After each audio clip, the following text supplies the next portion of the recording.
Everybody. This week we have Harish Bhaskaran from the Materials Science Department, who's going to be talking about functional materials for energy efficient devices. An engineer coming up on 10 years with the university in January. Harish maintains a keen interest in collaborating outside the immediate science area, so that's with also social sciences and humanities. He has an artist in residence started in March 2021, Maeve O'Connor, who's done some fantastic work with Harish. And I have to point out one of the projects you're involved in, Harish, really attracted me as a physicist just because of the scale in the title. That's the Photonic enabled petascale in memory. That's pretty big. Computing with femtojoule, which believe me is a small amount of power energy consumption. So I think that's a fantastic example of how we can get scale out of electronic devices, but not cost the earth in terms of the computing resources needed.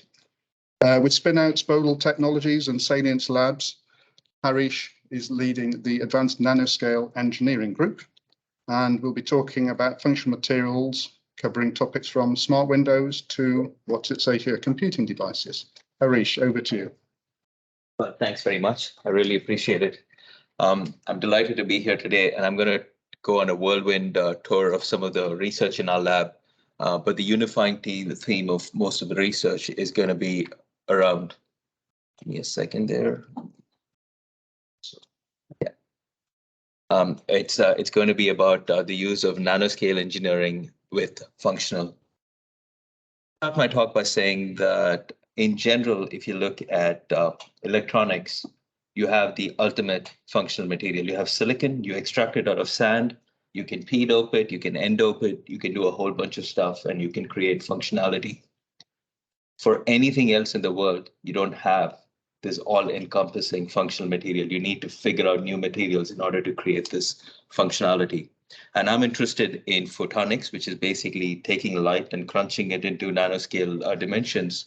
And for photonics in general, there are many candidates for functional materials, and I'm interested in exploring most of those. And today in this talk, I'm going to be focusing on a class of alloys known as phase change materials. And it's not going to be heavy into material science, so you don't have to worry about the material science of it all. Just worry about the applications of these materials today.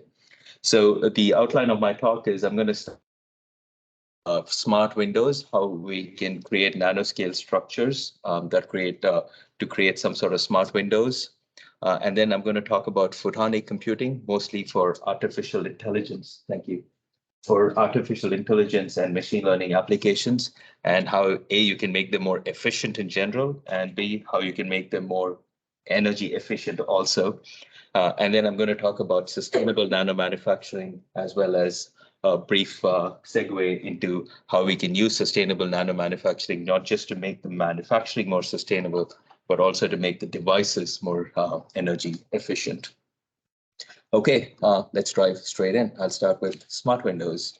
For those of you who know what smart windows are, this might not come as a surprise, but smart windows are a branch of windows that are not really smart. They literally are electronically controllable screens. They turn off and on.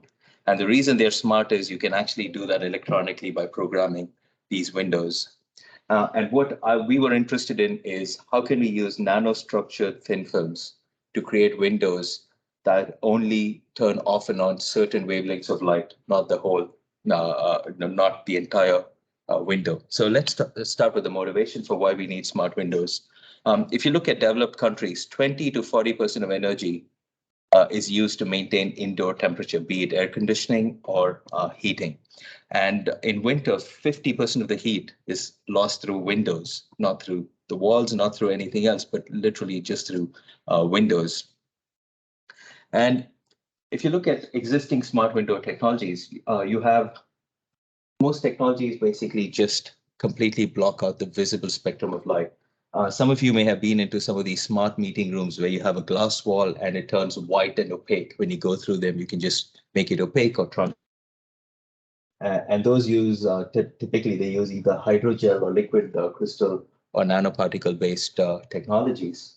And then, of course, many of you have sat in some of these Boeing Dreamliner jets where you hit a button and hopefully if the jet is not more than 8 years old, it becomes really, really dark or it becomes really, really bright. And they use electrophoretic technologies.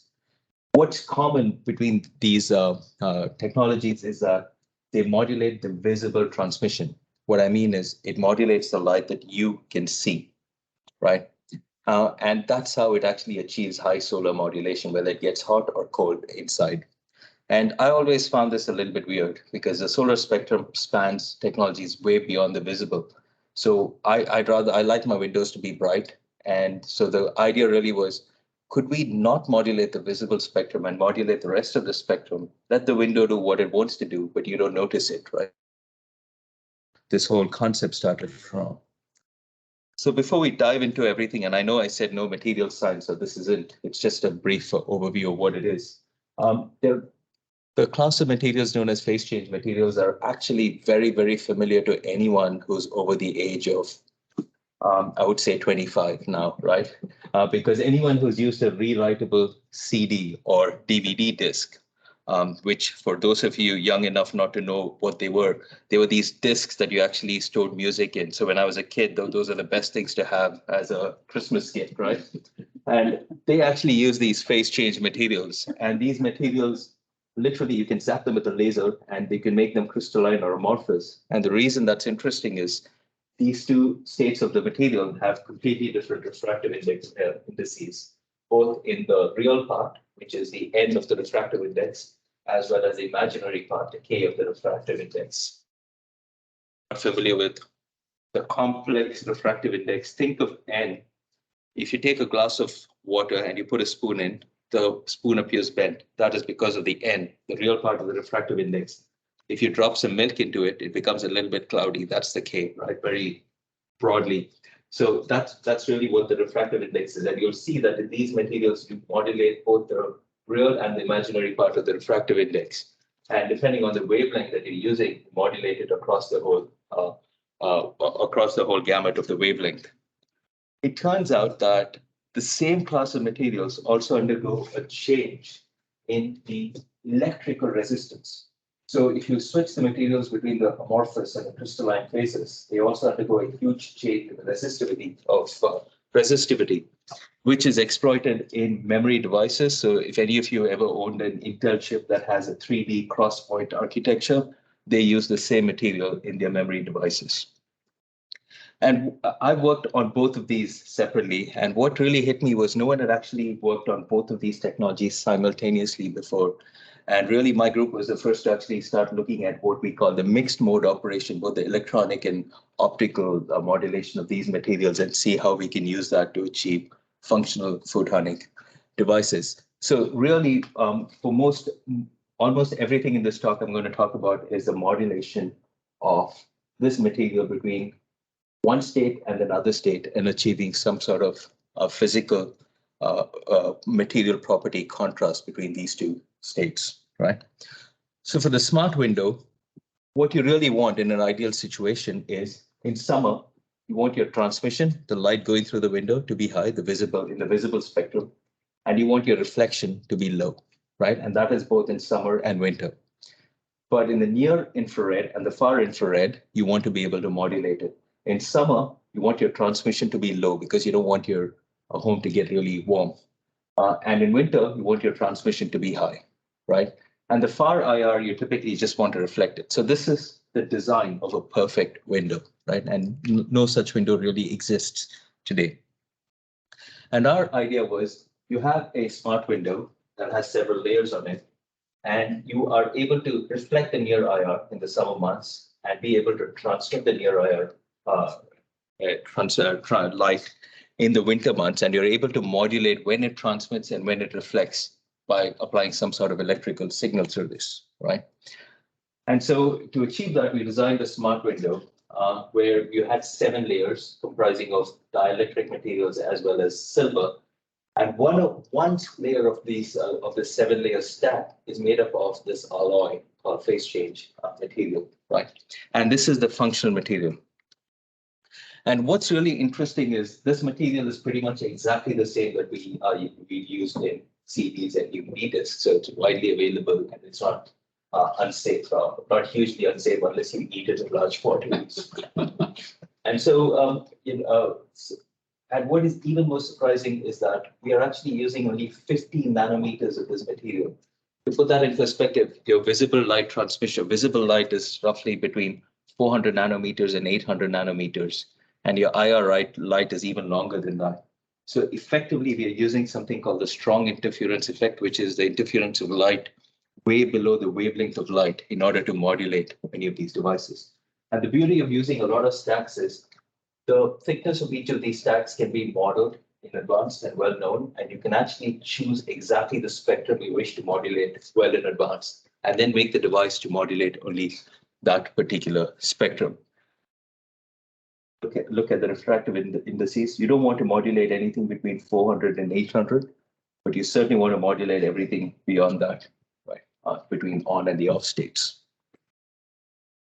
So that's the work that was done. This work was most recently done by Nathan Youngblood, but it was all started off by Pei Hosseini, a former postdoc, who started Bottle and then now has moved as director of operations at Nanomaterials.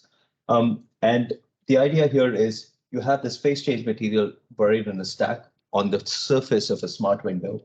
And in winter, you actually absorb the near IR light and then re-emit it into the room. So the room gets really warm. And in summer, you literally just reflect it off without having any absorption in the window. And that's exactly how we design these particular windows. And you want to do this without having any change in the visible properties of these windows. So in this particular case, here are two stacks that were fabricated. And you can see that when you actually modulate the window, the visible property does not change much at all. But then, as you'll see later on, you can actually change the IR transmission of these windows, and you can choose pretty much any color you want. And this is quite important because architects like the windows to be one color. They don't like one window to be another color and the second window to be one other color, right?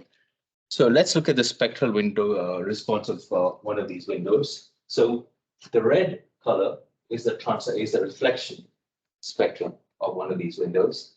And as you can see, the reflection spectrum, the reflection is almost zero for some part of the visible spectrum, whereas the transmission in that spectrum is very high. So there's a lot of light coming through the window, natural light coming through the window. But then if you actually look at the modulation in the near and far infrared, you can see a huge modulation in the reflection spectrum. But you don't see a huge modulation in the transmission spectrum. So you're wondering what exactly is going on. So what this tells you is that most of the light is being absorbed into the window, and then it's getting re-emitted into the room. And that's exactly what we observe. So as you can see, the visible transmission, you're getting a near ideal window state, high transmission, low reflection. And then if you actually take that information and then you plot it alongside the solar spectrum. So the blue line is the solar spectrum across all the wavelengths of light, and you basically extract the information of the absorption in the amorphous and the crystalline phase. You actually see a fairly large modulation in the near and the far infrared spectrum, right? And in fact, what you see is that in summer it reflects nearly 78% of near IR energy, keeping the room relatively cool. And in winter, it absorbs 45% and re-emits it in the longer wavelength into the room, trying to warm up the room. So all this so far is just the modeling, right? How does it work in real life? This is how it works in real life. So if you take one of these windows, and we shown a light in a solar simulator and looked at what exactly it does.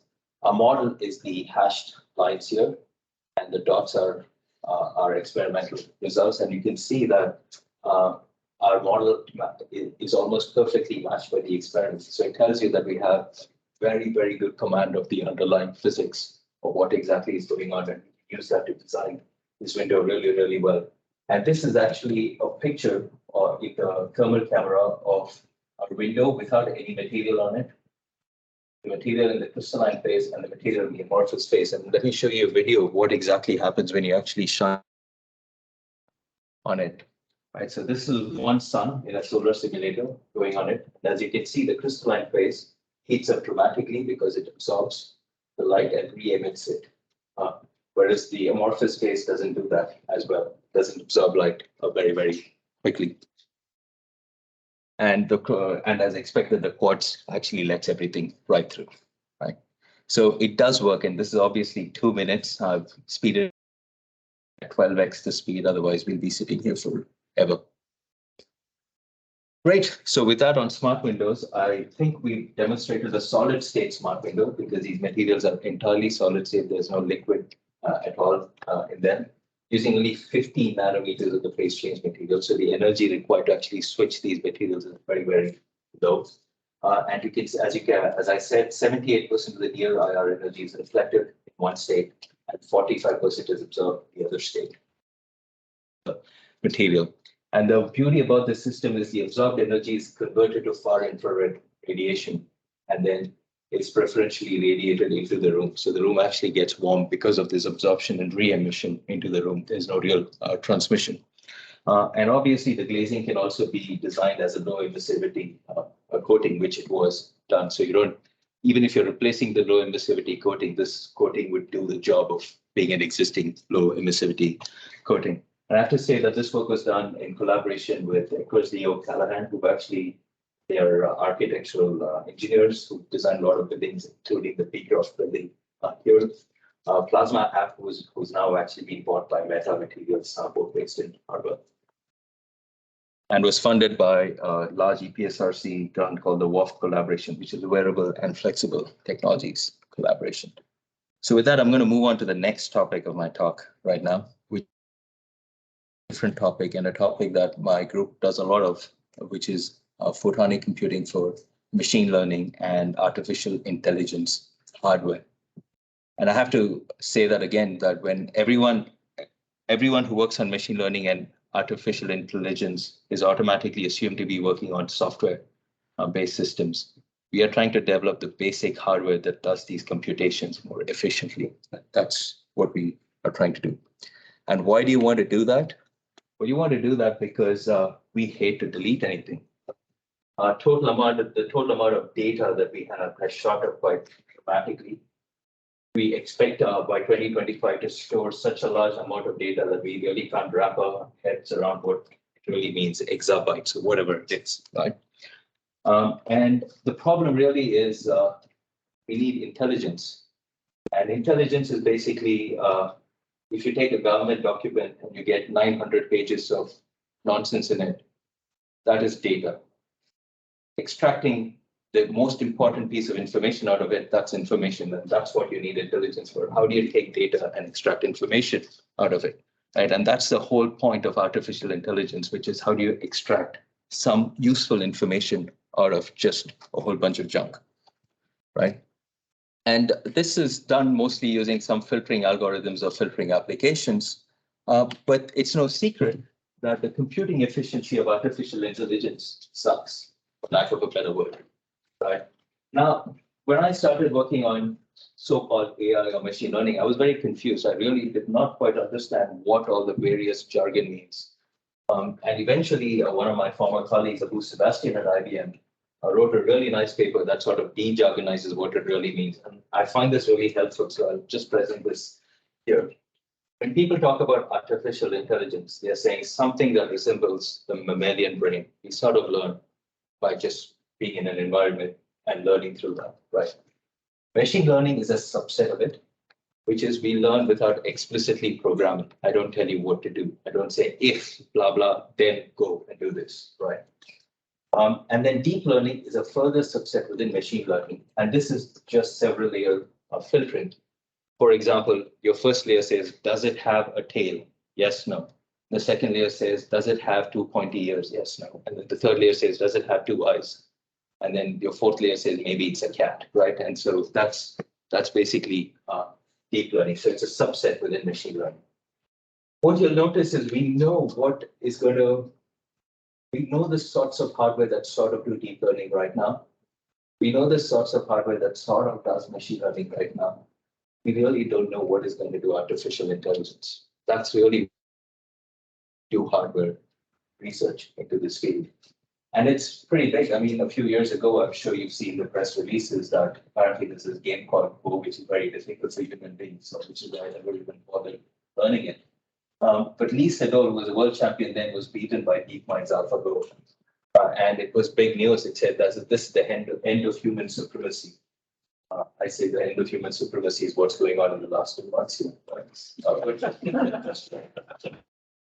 People didn't talk about was that AlphaGo is consuming about 1 million watts over the cloud, while Lee Sedol was just sipping some water consuming about 20 watts of energy. And this is a huge problem. Really a huge problem.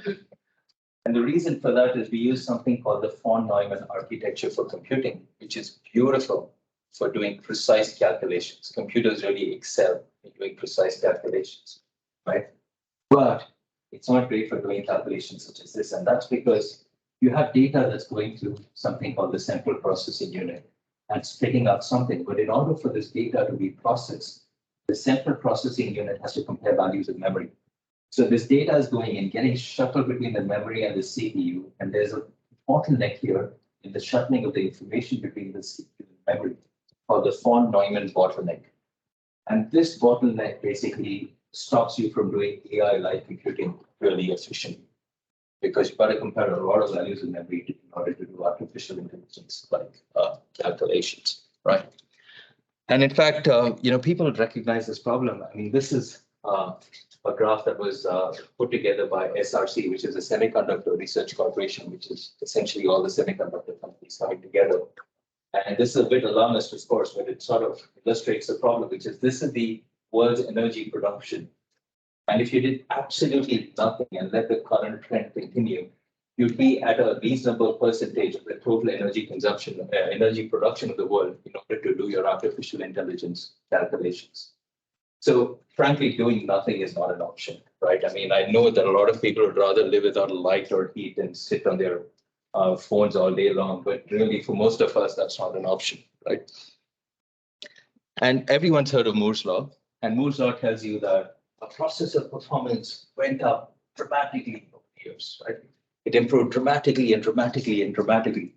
But clearly that is not enough in order to do artificial intelligence calculations. And the reason for that is in order to be able to do AI calculations, you want to be able to co-locate the memory and the processor. You want to have the processor and the memory pretty much in the same place. So you'd say, why is that a problem? Just do it. Just do it. Well, it's a problem because while people are focusing on Moore's Law, growing the processor power at 52% annually, no one bothered about the memory, and the poor memory was growing at about 7% annually. And there's a huge performance gap between the memory and the processor speeds. And that's what has led us where we are today, which is this performance gap really means that Moore's Law doesn't work anymore. Not because it doesn't work, it's because it's meaningless, because you're limited by the performance of your memory for most of these computations, right? So my research is, I did a lot of research in electronic devices, but over the last 10 years, I've been moving into photonics. And people often ask me, Harish, is photonics better? I go, well, it's not clear, but here are the advantages of photonics. And finally, after 10 years, IEEE Spectrum, which is the electrical engineering, IEEE is the world's premier electrical engineering organization. They wrote an article this year saying the future is optical. Right? Photonic processors promise blazing fast calculation power demands. And I say this is a huge victory for people who said photonics is the future many years ago, because for them to acknowledge it tells you why it's more powerful. But let me tell you why it's so powerful, right? The beauty about light is you can carry more information in different wavelengths of light that don't interfere with each other. This is exactly why you have fiber optic cables that deliver huge amounts of bandwidth over a single cable that electrical wires cannot. And you can actually store information either the wavelength, which is the color of light, the phase, which you can do even electrically, which is just the timing issues, the polarization, which is another property very unique to electromagnetic radiation. And of course, your communication speed is not really compromised. Light, as we all know, travels at the speed of light, right? But we know that light is really good for communication. But is it good for programming? Can we actually program light? That's the real question, right? And that's exactly And as I said right in the very beginning, we are looking at functional materials that can modulate light. So you can actually start manipulating light as it travels along. So in 2012, along with Wolfram Pernice, I had a modeling paper that actually said we should be able to use something called evanescent coupling of light to modulate light in the near IR. And then eventually one of my former students, Carlos, showed that indeed you can modulate light near IR. And then eventually on a chip, on a silicon nitride chip, Carlos showed that he can actually store 8 levels of memory in a single device. So you don't just have to store zeros and ones as memory devices in a single device. You can store up to 8 levels of memory in a single device.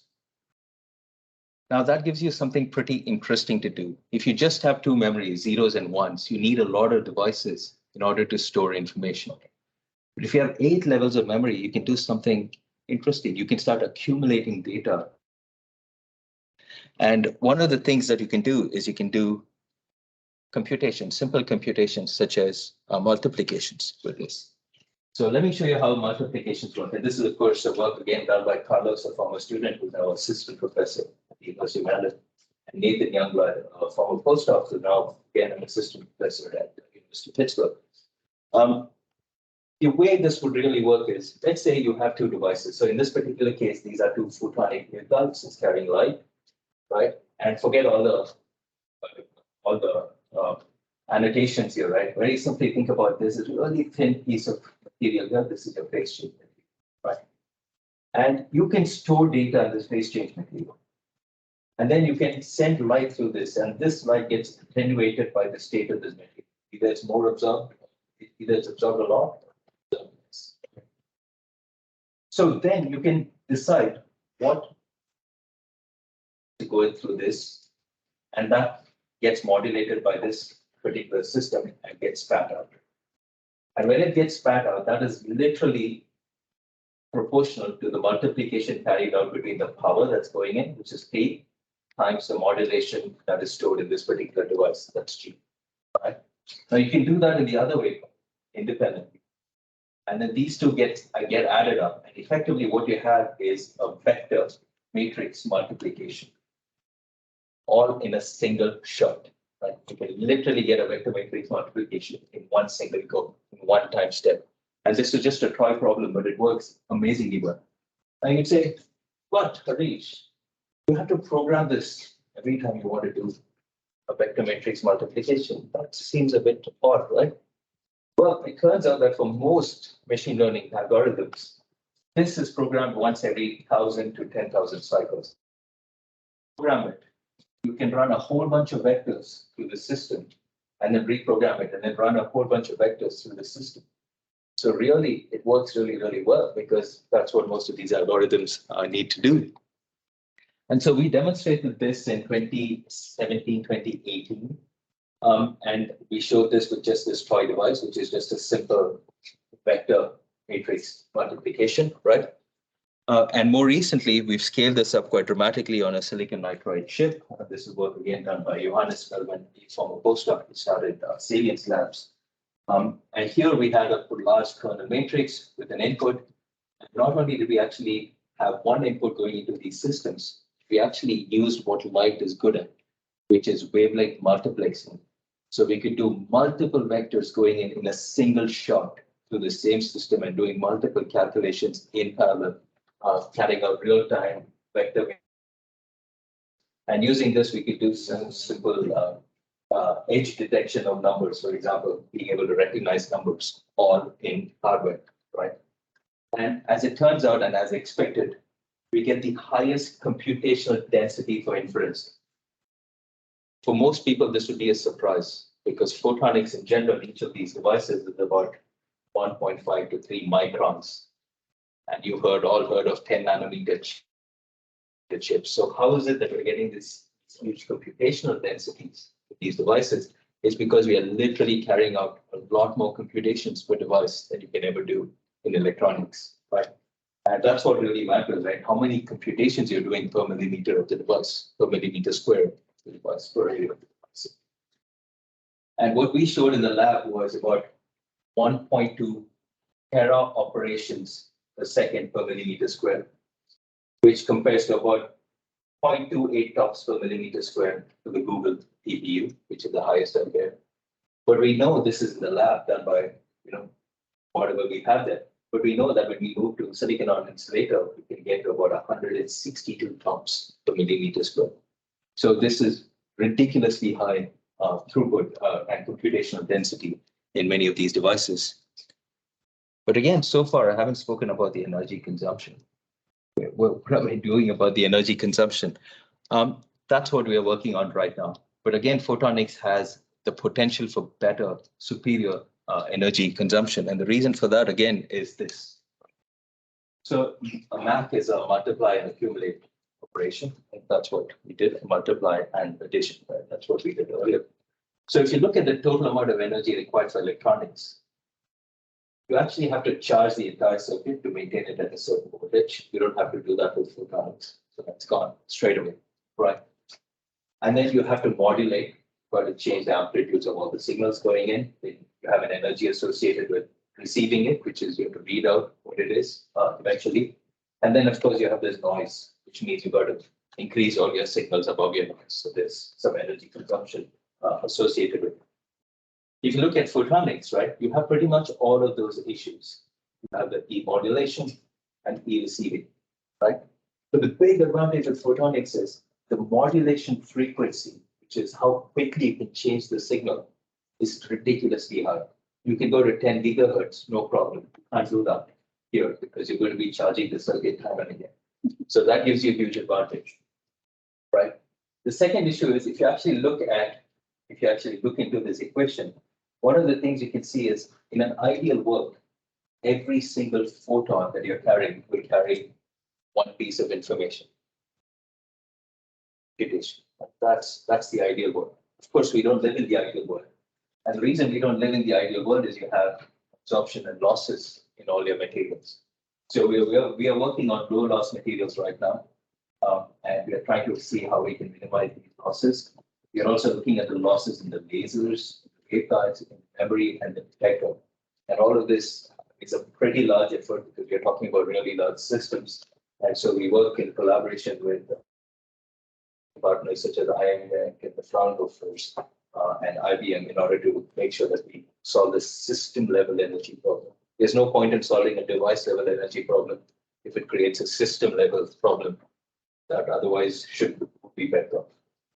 But even then, if you actually look at this particular paper that came out of Paul Prusnell's group at Princeton, you can see that if you use an electronic device, you max out at this particular point in terms of energy consumption, even though your noises are extremely low. The hash line is the noise of the system.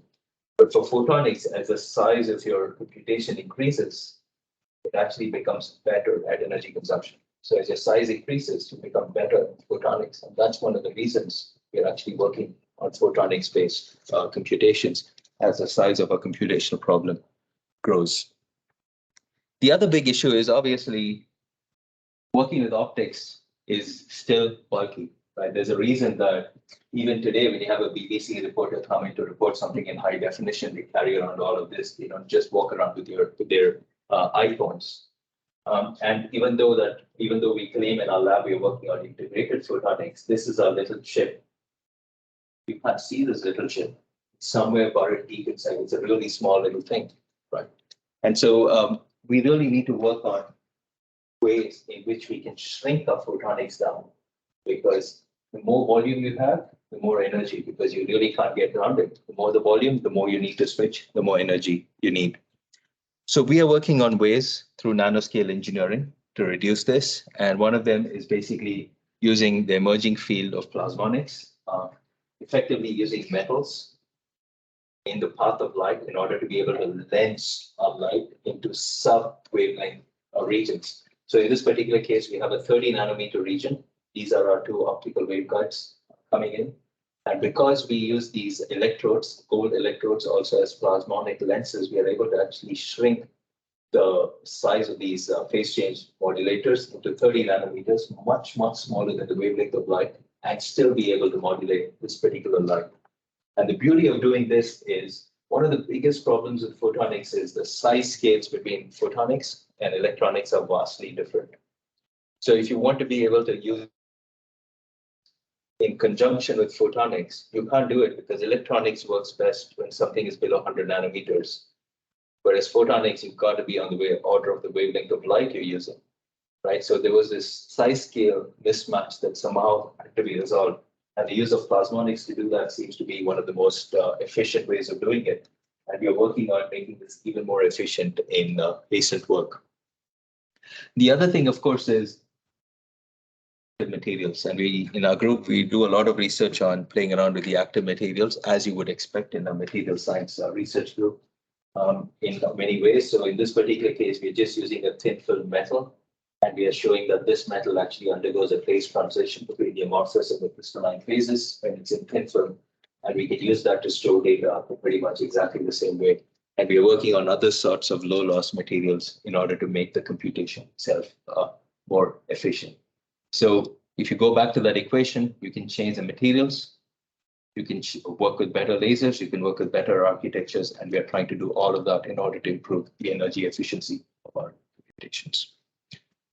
Okay, so I'll move into the last part of my talk. It's about 10 minutes more. I'm okay for time, okay? Which is nanomanufacturing. Now, nanomanufacturing is a big elephant in the room. No one talks about it, because we all love reading our news articles about how the latest chip is 5 nanometers. My iPhone has this 5 nanometer chip, right? But no one talks about how bad that process might be for the environment. What's the energy that's being used by this particular process? But we know it's not sustainable. In 2004, the UN published a study that showed that a 2-gram chip uses about 1.6 kilograms of fossil fuel, 72 grams of chemicals, and 32 kilograms of water. That's staggering. The waste to output ratio is unheard of in heavy manufacturing. You can manufacture steam engines with a better ratio of it. They use over 200 high purity organic and inorganic just for the manufacture of semiconductor devices. And in fact, the problem is exacerbated by the fact that it costs 28 per ton to landfill all those electronic waste, compared to about 147 a ton to recycle. And you have to improve this, the economics of all of this, right? You can talk about government interventions and all of that, but at the end of the day, you've got to be able to improve this in order for the efficiency of nanomanufacturing to improve. So we've just started thinking about this in our research group, and we are trying to see how we can improve the processes. You don't want to completely change the process, but we're trying to see if we can improve some of the processes. And one of the most important things to do is to reduce the waste in every process. Even if you can reduce one component used in every process, you actually save a lot, because a standard semiconductor chip undergoes about 64 steps of lithography.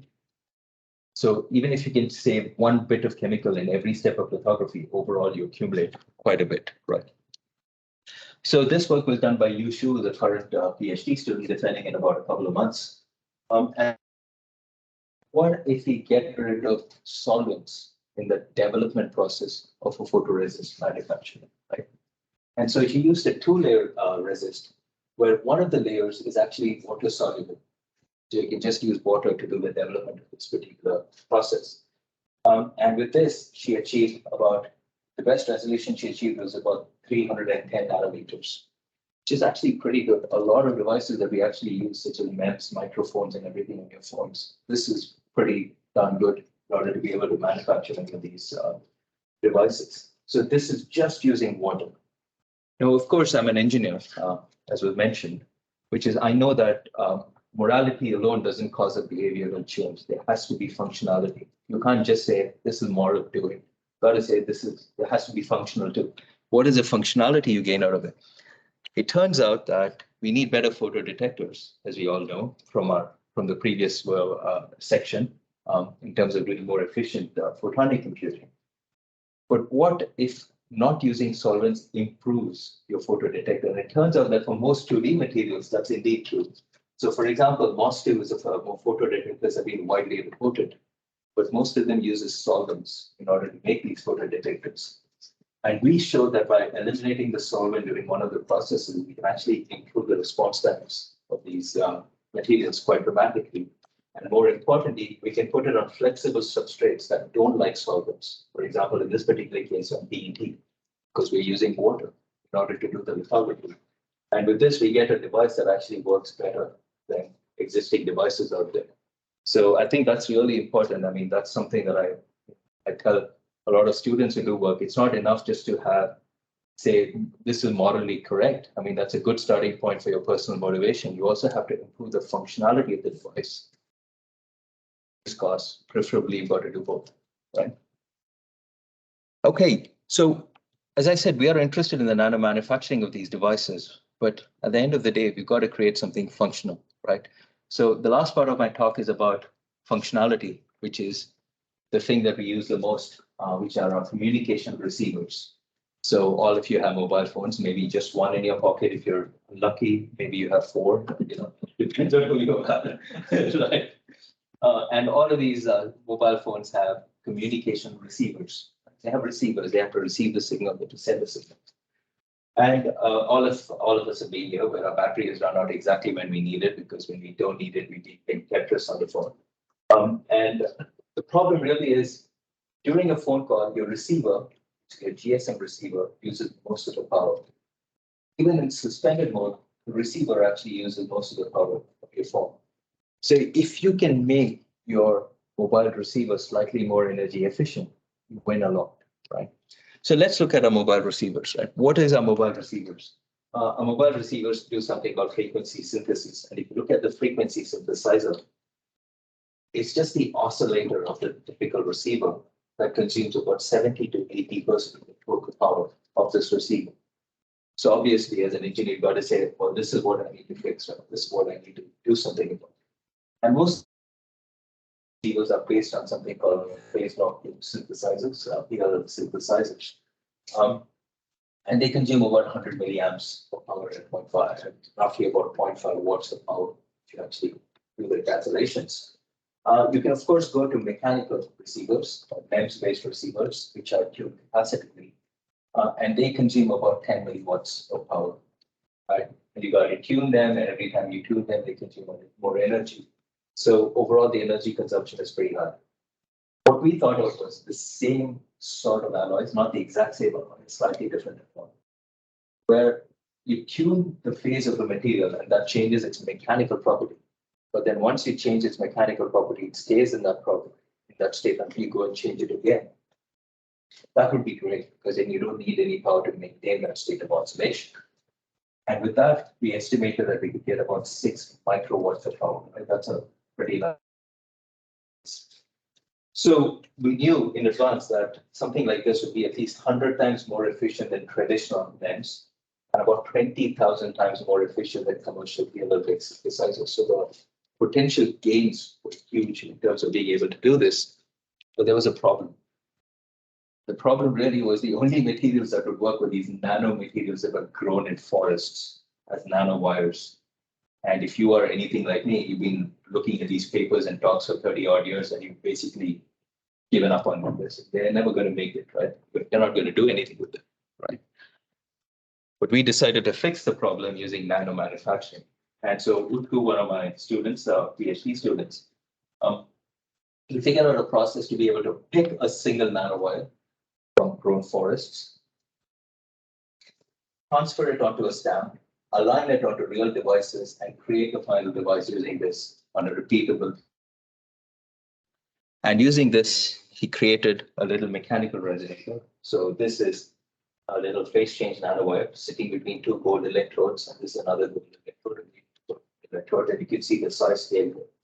It's pretty small, right? So these nanowires are roughly about 140 nanometers diameter in this particular case. And so this is a little resonator that's vibrating. But this is a functional material. And we by passing an electrical current through this and changing its mechanical Young's modulus repeatably and reversibly, just by going between two states. And doing this, using this, you can create a radio that's that works in the frequency hopping spectrum. And what he did was he used that to transmit Marconi's telegram that was sent on 14th December 1930 from here to Australia, and this is the original audio file.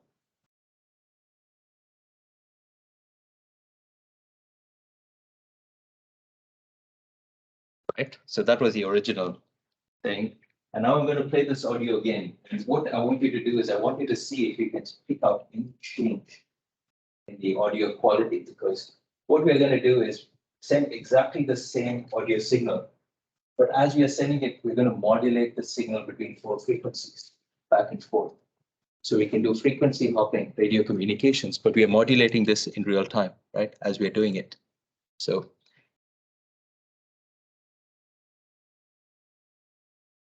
every beat there was the frequency changing. Did you notice any drop in audio quality, any change at all? None.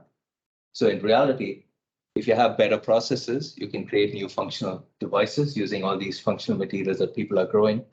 And then you can create a radio device that's 20,000 times better in terms of energy efficiency than existing devices, right? Great. With that, thanks very much. Obviously, this work was not done by me. I'm just a spokesperson for amazing people who've done work over the years. And of course, I've been very lucky to have long-term stable collaborations, particularly with Wolfram Panis, who's now at Heidelberg, David Wright at Exeter, Abu Sebastian at IBM, and Ritesh Agarwal at the University of Texas. Very much. Take some questions in a second. There were two great points which I liked from that. The bad point is that bigger number still zeta, but it's just telling us we're trying to do too many things, I guess. But the things I liked is the story from materials, which is not about digging more stuff out the ground. And the other thing is the architect's love affair with glass covered buildings. Maybe we found a solution to the heat gain that results in all the air conditioning that needs to go alongside that. So can I open the floor to some questions? Please.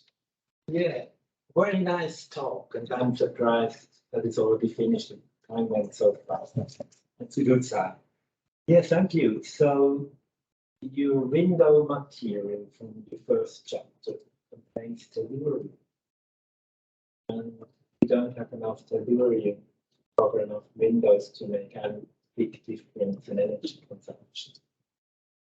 Also materials and telluriums that may not work as well now, but maybe develop a bit. Yes, there are lots of other materials out there. So we work with other alloys such as selenium, for example.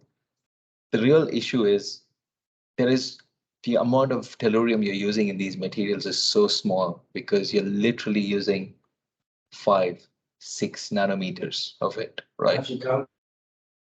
And yeah, we have. So during the peak CD production processes, right, which used a lot of the tellurium, there was no issue at all. And people are literally making billions of CDs across the world. And I don't remember the exact calculation, but we are not going to run out of tellurium by using tellurium in these materials. Now, of course, if you're using them on large scale windows, the more important question is how do you recycle them? And so we've been speaking to some of the glass manufacturers, and one of the ways of recycling them is, the fact is none of these windows get recycled because they have these low E coatings, right? If you throw them away, the fact is no one knows what that window has, and therefore they have to treat it as hazardous material and throw it away. So what we have to do, no, they don't.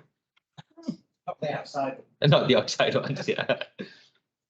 So what we have to do in all of these windows is we have to create barcodes that actually tell you exactly which surface and what needs to come out of.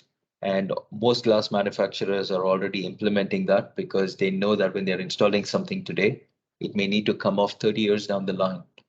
And you want to know exactly which side needs to be recycled, what needs to be scraped, put off and how. And that's the only way to actually do it. So from a chip perspective, no problem for tellurium. From a glass perspective, we need a better way of cataloging where they've been installed and how to get them out.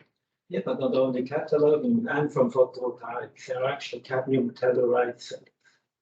The yearly production can only be about 100 gigawatts. For that, you cannot cover many windows that make a difference to climate change. It's impossible. I agree, but So I mean, if you look at use very, thin films. If you do the calculation, you will see you need lots of tellurium to actually make a difference to Right. Yeah. Yeah, I can imagine that. Yeah, I have to be honest, we don't know.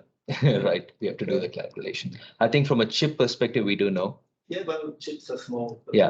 Windows Are large, we don't know. Yeah.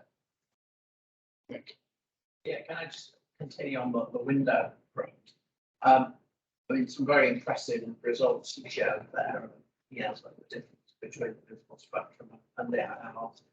You said that in winter mode, it's absorbing in the near infrared and emitting in the far infrared. You said preferentially into the room. Yes. Could you just explain how that works? And if it's the outside, I mean, if it's a multi-layered window, double glazed or triple glazed, does it actually get into the room, or does it just get into the next pane inwards? Yeah, it's so we've done a huge analysis. I didn't show that with Eckersley O'Callaghan. So if you have a double glazed window, which layer should it go on? It'll actually go on the inside of the inner glazing, right? That's when I would emit read. But as an engineer, you'll know half the window fitters put the window pane the wrong way around. You have to mark them. This is the key. Yeah, because they do understand. I mean, a lot of low E glass actually goes the wrong way, which is why they make them symmetric nowadays, right? Yeah. Can I ask a question about first adopters for high performance photonic computing? Do you think it's going to be the very intensive processors like people mining for bitcoins, for example, that will be the first invented in that kind of technology? I hope not. They have the biggest energy demand at the moment, and also every year the computer becomes so outdated, the whole thing's junk. So there's an e-waste question and also the computing energy consumption question. Yeah. So I'm not saying you want to have that particular space, but if it reduces the energy consumption, I'm just wondering who's likely to be the first of us. I think it's probably, my gut feeling says it's going to be the cloud that'll adopt this in the first case, because it's going to be expensive, right? Initially when you start up. So it'll probably have to be cloud-based. A second adopter could be edge systems such as satellite communication systems, so GSM communications, 5G communications. For it to a mobile phone or a personal computer, I think we are a way off. Sorry, I have another question. I have another question. You showed a graph that energy consumption for computing compared to the world energy use increases. I just wonder, I found such graphs quite meaningless. Because when I go 15 years back, we had PCs sitting on the floor with a big ventilator, and we had very little memory, very little CPU. If actually progress in computing is only possible if we also save energy. So imagine our laptops would require the same energy as our PCs 15 years ago. They would melt. They would heat the whole room and melt. Absolutely. So But then that's you why probably I have think 10. those graphs are meaningless. We will never use. It's only meaningless. You don't need space heating anymore. It's Your device doesn't really want space. But actually, that's not true, because it is only meaningless if fundamentally you agree that the current architecture is scalable for doing these new sorts of calculations. The problem we have in the last 5 or 6 years is we didn't have new hardware to do all these intensive calculations. Yeah, agree. So literally what people are doing was, I don't know if you know, but between 2015 and 2017, if you had an NVIDIA GPU that was 2014 lying in your back pocket, you could sell it on eBay for twice the price you bought it at in 2014 and 2017. And that's simply because people wanted to do all these machine learning algorithms that your computer cannot really do, right? So they were actually trying to use these GPUs to do these calculations, and that was exploding dramatically.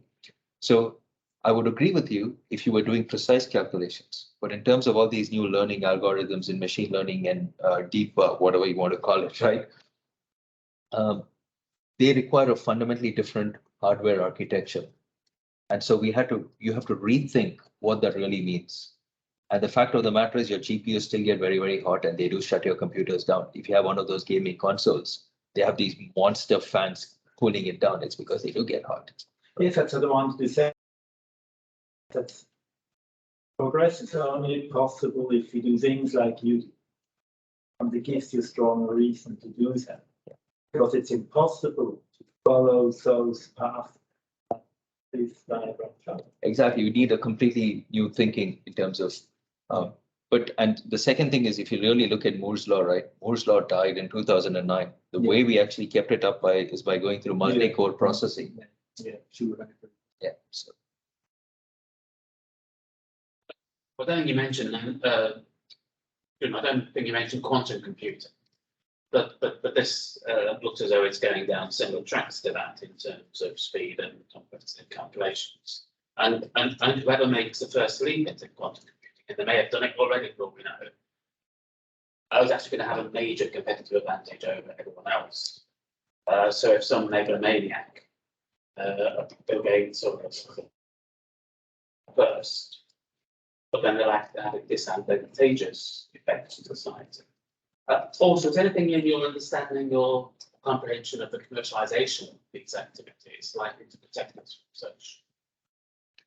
Yeah, so I mean, firstly, I would be honest and say that it is not clear that quantum computing is equivalent to what we are doing, right? They're completely different. I think quantum computing, almost all the envisaged applications of quantum computing are in cryptography and breaking code. Yes, which is where the competitive advantage comes in. Which is very different from what we are trying to do. Quantum computers, there's no real algorithm that says that it'll do these sorts of calculations better than an existing computer. It's very unlikely to. So that's one thing. The second thing is, ethically speaking, there are two ways of looking at it. I think the university should really take a point, and I have to be honest with you that in terms of licensing, the university has been taking academics ideas into play. For example, defense applications that involve attacking or developing weapons. We don't, as a university, we like not to license these technologies for such applications. We take a hard line against it. That's one way of looking at it. But the other way of looking at it is we publish this work. Anyone can take it and recreate their own computer. People are smart all over the world. Right? They can do this stuff. So the only way to actually make ethical considerations is to always have the technological upper hand. I think that's the only way out, because if you say, if I don't create it, nothing bad will happen, that assumes some sort of arrogance that only I can create it, which clearly is not true, right? Someone else is equally smart enough to create it. And so I think you should always be progressing the technology well enough that you understand it fully. And if everyone has it equally, then it's very unlikely to be exploited by someone else. I don't know if it's a long, you're getting an engineer's answer, right? Yeah. Okay. One last question. Okay, one more question. When you showed the energy needed as computing was N by N. Yeah, I saw that photonics actually still needs about a quarter electron. It does, yeah. I was a bit surprised that it still uses that much. What's the main reason why it still uses that? One of the reasons is we can't get around these modulators.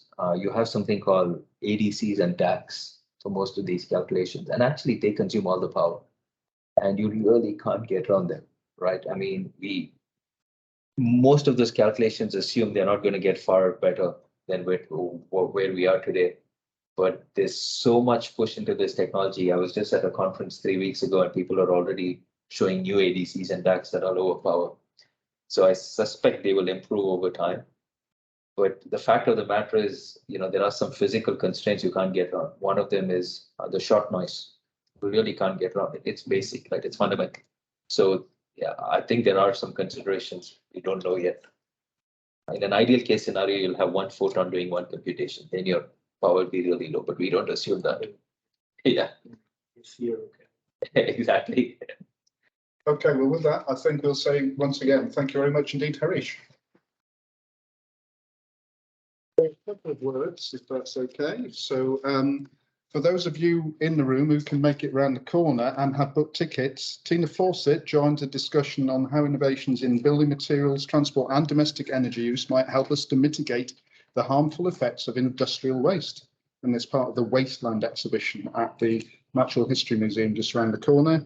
And next week, we're joined by Jonathan F.P. Rose, leader of Green Building Movement in the United States, and he's going to be talking about energy and climate reducing strategies to affordable housing in the USA. Hope to see you then. Have a good evening. Thank you.